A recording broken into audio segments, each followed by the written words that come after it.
guys? It is Wednesday. I hope everyone's having a fantastic, exceptional day and everyone's safe and sound and filled with abundance. Gonna be talking about another experience I had a few years ago on some LSD. Before I continue, YouTube, I know you're there. I know you're listening. The powers that be. This video is just for educational purposes only. I'm here to share a story. In no way, shape, or form is this pursuit or promoting the use of, said substances. I'm no doctor, y'all. Do your own research.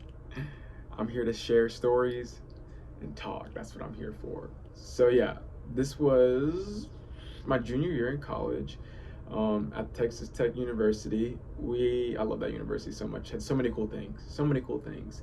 And one of these was the Outdoor Pursuits Club. Now, this was an organization that was ran with the school, paid for, I guess, by the university. It was in tandem with our recreational facility out there. And so what it was we had monthly adventures, trips, treks, whatever they may be, on a monthly basis to different parts in Texas, the United States as a whole, and it would be outdoor related activities, hence the name, the Outdoor Pursuits Club. And so my parents gifted me this trip for my birthday, which is in the fall. And in New Mexico, they have this really epic event that's been going on for quite some time. It's called the International Hot Air Balloon Fiesta. Now, apparently it's the most photographed event in the world. That's what they say, at least. Being there, I can tell you there was countless amounts of people taking pictures, and I was one of them. So, I mean, I could believe it, right? But like I said, do your own research, check it out. It's a pretty cool event. And if you're in the Southwest during October, 10 out of 10 recommend going like at least once in your life. So anyways, back to the story, the linear part of it, that is. And my parents said, oh, you can go on this trip. They paid for it. And so essentially, I was going solo. You could go with your friend or whatever, but you fill out an application, you meet up, have a discussion about the itinerary, and bada bing, bada boom, you get to pay to go on a trip to, an outdoor related activity. And this time we were going to New Mexico for the fiesta. And me being a psychonaut, and an unbounded spirit, I have no bounds, dude. Like, I was like, you know what, this is like a pretty good opportunity to perhaps, dose on a couple tabs on LSD. And nowadays, I couldn't imagine doing the things that I used to do at the dose that I would do them with, just, how psychedelics can be. They can take you which other directions. And, I was so comfortable back then just sending a couple tabs and not giving it too much of a thought, about, because I was pretty comfortable, right? And I never got, well, maybe not spoil the story. But anyways, so we leave that Thursday or Friday, I think it was, and we begin our 5.5, 6 hour drive to, what part of New Mexico did we go to? I think we might have camped, we camped in Cibola National Forest, right? And so that's also southern New Mexico-ish. I think it's more southern than Albuquerque. I don't think it's too far from there though. But anyway, so we actually were going to be camping for 2 nights, just kind of a weekend camp out. And since it was still October, actually still, I guess, fall was happening. It was kind of cool. I remember that night, it was 43 degrees when I think I woke up or whatever. Not that night, that morning when we woke up to get ready. And now this was a pretty, long drawn out trip because we had to get up at 4 a.m. because I didn't realize this now, or else I definitely would have waited until taking the tabs. But since this is the most photographed event in the world, the queue to get to the freaking festival grounds was megalithic, man. It was freaking like miles.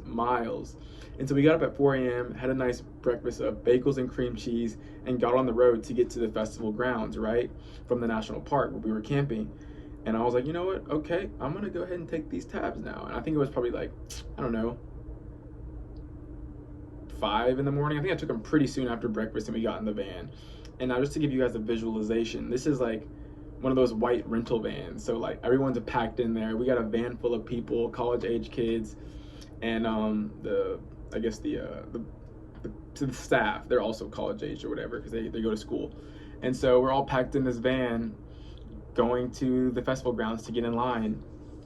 And I began to come up extremely hard, right? It's now, the sun is starting to barely rise, and I see that we're in this super long line, and I'm in this van with a bunch of strangers that have known me for like not even a day.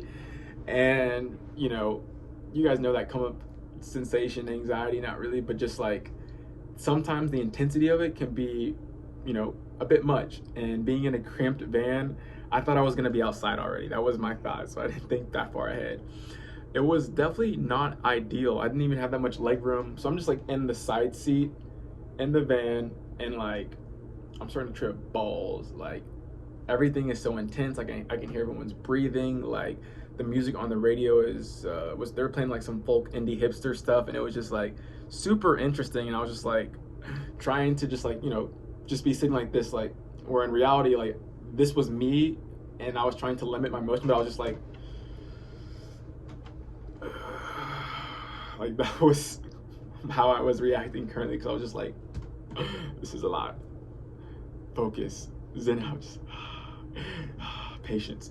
And I remember asking, I was like, how much longer? Because like I could see this line just turning off into the distance, and I don't even remember what they said, but it was still a while. But fast forward an amount of time that I don't even know, let's say 45 minutes, I don't know, and I step outside, and it's freezing cold. Like it is freezing cold. I'm outside, I got my beanie on, and I don't have any gloves on, and I didn't think I was gonna be this cold. And I remember looking at one of the other people that was on the trip, and her face is just like uber red, like super red, snot everywhere. And I'm like, it's cold outside. And she's like, and she looks at me like I'm some kind of fool, which I guess looking at someone and just being like, it's cold outside when like everyone knows it's cold outside is kind of something. Like they're like, wait, what? Because her reaction was like, yeah, dude. And I was just like, just looking freaking stupid or whatever. So anyways, now we are at the festival grounds, right? And there's just loads of people pulling up, buses unloading, hella people from all over the freaking country and globe and whatever. And we proceed to walk down this ramp, which basically opens you up into like the actual festival grounds. Because right now we're just in the parking area where we parked, and now we're walking down this ramp, right? So at this point I'm like, okay, I'm just gonna do my own thing, because yeah, I'm tripping balls and I want to witness some freaking balloons, hot air balloons launch into the sky. And so I put on my headphones, and now I'm like in the zone. I'm like, okay, this is freaking awesome. Like I'm hearing the tunes I want to hear, and I'm walking out, and I feel like a kid going to freaking Disney World or Chuck E. Cheese for the first time ever. Like I don't know what to expect. I'm just like in awe before I even get there, just due to the level of type of journey I made to get here. And so walking along down this ramp, and then just opens up into like a massive field as far as my eyes could see, because I literally couldn't see past the masses of people, right? It's just a huge landscape, and you just see all these hot air balloons that are like being inflated to prepare for the sunrise launch or whatever. They were launching in like phases, so like the biggest one was like right at the sunrise, and the sun was rising, so it was like happening kind of as I was walking down there. You see all these balloons of different shapes and sizes and colors, and just it was super comical, because I'm just like, what the heck? There's like people everywhere. It's like a freaking like a fair. It's a fair. Well, it's a fiesta. Because like people are like eating freaking concession stand snacks. There's like cameras swinging around everywhere. There's like announcers, like kind of like a radio show, like announcing, and we got a hot air balloon over there coming from Scotland. Look at them, like doing all this kind of crazy stuff, just announcing and just just providing a spectacle and narrating what was going on like megaphone speakers throughout like the fiesta. And so it was super funny just listening to these people on the radio, and then seeing like these hot air balloons like collapse because they're just like too big. There's some big Bertha ones. There was like this giant ass rubber ducky that was like, I don't know, y'all, stories tall, just trying to get inflated, as well as I think it was a giant chicken or a motorcycle. Trying to inflate those big ones was like a freaking test, like, because getting them up and having them launch was extremely difficult, because there was really small ones, and then just seeing all the different patterns and everything. And it was beautiful, because while seeing all this, the sun is rising on a crisp fall morning in the land of enchantment. And to the left of me, I guess the east, and the left of me is the Sandia mountain range, right? And so Sandia in Spanish means watermelon, I'm pretty sure.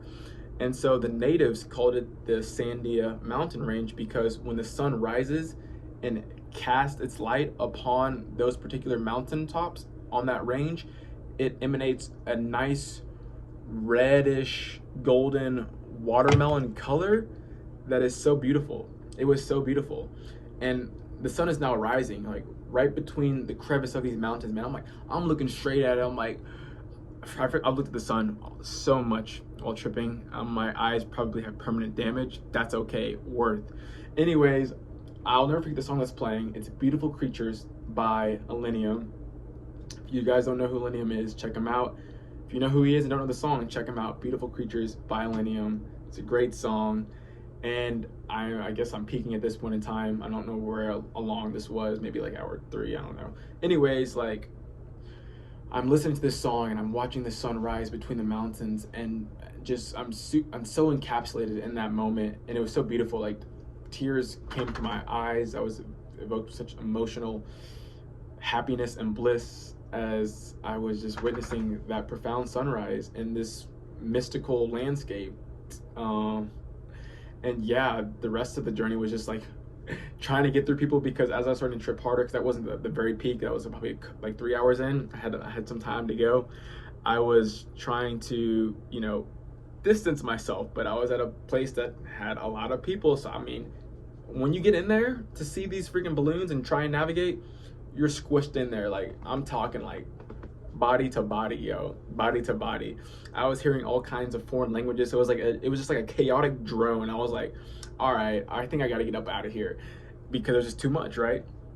And I need to breathe. And so I was trying to navigate my way out of there. And this is when I started getting nauseous. I was like, there it is. I was like, now trying to find the porta potties in a massive fiesta, tripping balls while trying to not throw up, just like in public. And I'm like holding down, like, just like when you like retch or just like dry heave, I'm like trying to mitigate that as much as possible. And I make it to the porta potties, and what do you know?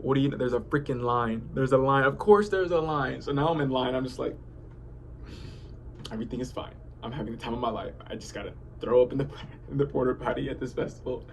Make it in there, true grit, baby. True motherfucking grit, That's why I'm in Texas, baby. We got that true grit. Yeehaw. But I make it to the porta potty, proceed to blow up some chunks, and I'm good. I'm literally good. So for the rest of the event, like, I just kick back on a picnic table, lay on the grass with my tunes on, just watching some freaking hot air balloons launch and come down, and just be at peace, because it was super cool of an experience. And I'd love to do it again. I don't know if I will, but I definitely want to get on a hot air balloon and take an actual ride. That would be the next thing to do.